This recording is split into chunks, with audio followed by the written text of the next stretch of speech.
Specially 2014 के बाद से इलेक्शन कमीशन पर बायस के आरोप लगातार बढ़े हैं।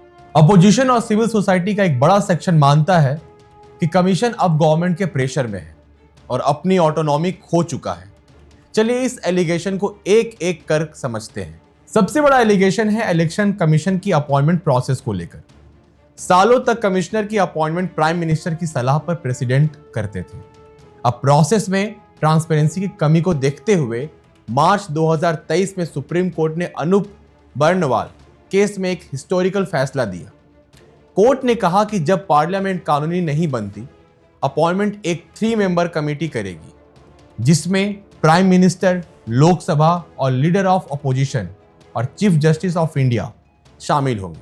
इसका मकसद अपॉइंटमेंट को एग्जीक्यूटिव के डायरेक्ट कंट्रोल से बाहर निकालना था। लेकिन कुछ ही महीने बाद दिसंबर 2023 में गवर्नमेंट एक नया कानून ले आई, chief election commissioner and other election commissioner appointment, conditions of service and term of office act 2023।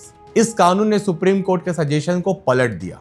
नई सिलेक्शन कमेटी से चीफ जस्टिस ऑफ इंडिया को हटाकर उनकी जगह प्राइम मिनिस्टर द्वारा नॉमिनेट किए गए एक कैबिनेट मिनिस्टर को शामिल कर लिया गया। अब कमेटी में prime minister, leader of opposition और एक कैबिनेट मिनिस्टर है। इसका सीधा मतलब है कि 3 में से 2 मेंबर गवर्नमेंट के हैं, जिससे गवर्नमेंट को अपॉइंटमेंट में डिसाइडिंग मेजॉरिटी मिल गई।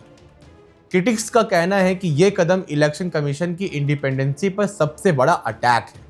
ये एक ऐसा है मानो क्रिकेट मैच में एक टीम को ही एम्पायर चुनने का हक दे दिया जाए। ये कानून अब भी सुप्रीम कोर्ट में अंडर कंसिडरेशन पर है। नई अपॉइंटमेंट्स इसी कानून के तहत हो चुकी है। दूसरा बड़ा एलिगेशन है मॉडल कोड ऑफ कंडक्ट को भेदभाव के साथ लागू करने का। अपोजिशन का आरोप है कि इलेक्शन कमीशन रूलिंग पार्टी के नेताओं के भड़काऊ भाषणों पर या तो चुप रहता है या बहुत देर से मामूली एक्शन लेता है, जबकि अपोजिशन लीडर्स के खिलाफ तुरंत सख्त कदम उठाए जाते हैं। ये सवाल बार बार उठता है कि क्या कानून सबके लिए बराबर है। तीसरा और शायद सबसे एक्सप्लोसिव एलिगेशन ईवीएम और वोटर लिस्ट में गड़बड़ी से जुड़ा है। हाल के चुनावों के बाद हरियाणा में अपोजिशन ने बड़े पैमाने पर वोटों की रिगिंग के सेंसेशनल आरोप लगाए। बिहार में स्पेशल इंटेंसिव रिवीजन के नाम पर वोटर लिस्ट से लाखों लोगों के नाम हटाने का कंट्रोवर्सी खड़ा हुआ। अपोजिशन का आरोप है कि यह नाम खास तौर पर माइनॉरिटी और बैकवर्ड क्लास के वोटर्स के थे, ताकि चुनावी नतीजों को प्रभावित किया जा सके। जब इन गंभीर आरोपों पर सवाल उठाए जाते हैं तो कमीशन का रवैया भी सवालों के घेरे में आता है। क्रिटिक्स का कहना है कि कमीशन इन एलिगेशंस की इन्वेस्टिगेशन कर ट्रांसपेरेंसी लाने की बजाय डिफेंसिव हो जाता है।